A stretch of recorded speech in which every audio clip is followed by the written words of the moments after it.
Hey YouTube, Texas Blades here. So I had thought I had already did this video. It was an update video for the Tops Bob clone. And one of my subscribers reminded me I never did an update. And probably the reason is because I was just going to quit doing videos on clones altogether. I like to buy clones, and you know, if I have the real knife, I'll buy the clone and compare them.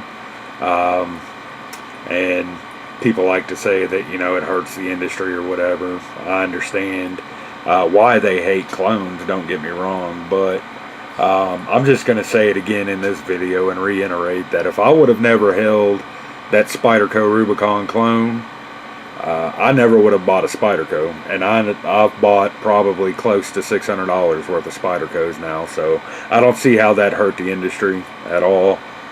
But whatever. I'm going to do an update on this blade anyway. People are going to get pissy about it. I apologize.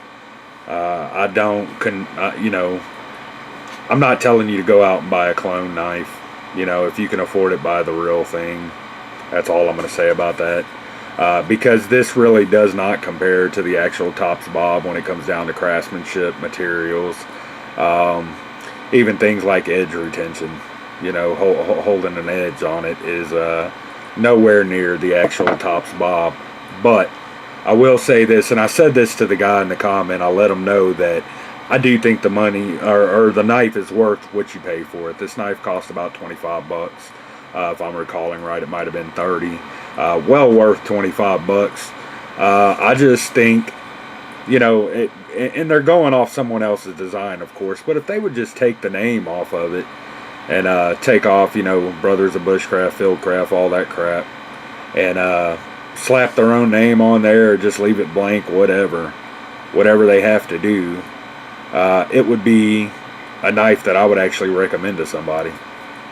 You know, it's that decent. It's gone through quite a bit of fat wood, and you can see the finish they use on it is just wearing off where the wedge is, where, you know, pops out the wood, kind of splits it, so it's just worn on that edge there. This is held up nicely.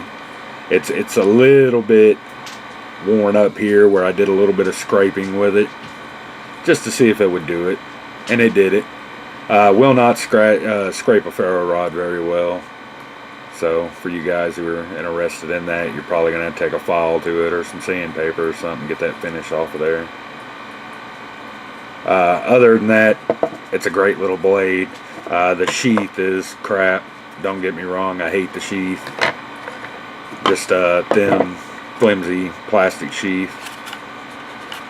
I don't know if they call it Kydex or not, or Zytel, or probably a Zytel or something like that. I'm not sure. ABS plastic.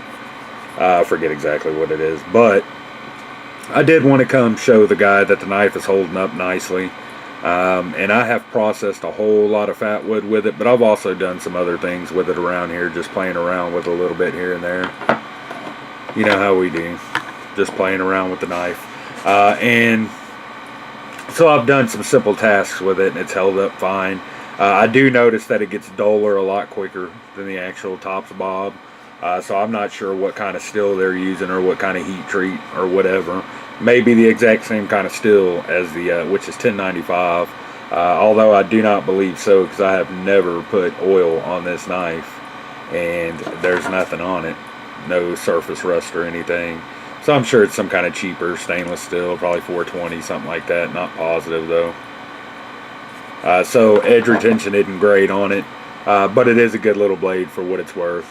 Like I said, I'm not recommending it to anybody. I'm not telling anybody to go out and buy a clone.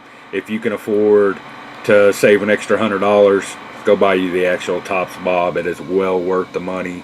But I just wanted to do this video for more or less that one subscriber who really wanted to know, get an update on this blade. So just letting you know about it, buddy. That's going to be it for this one. Thanks for watching, YouTube.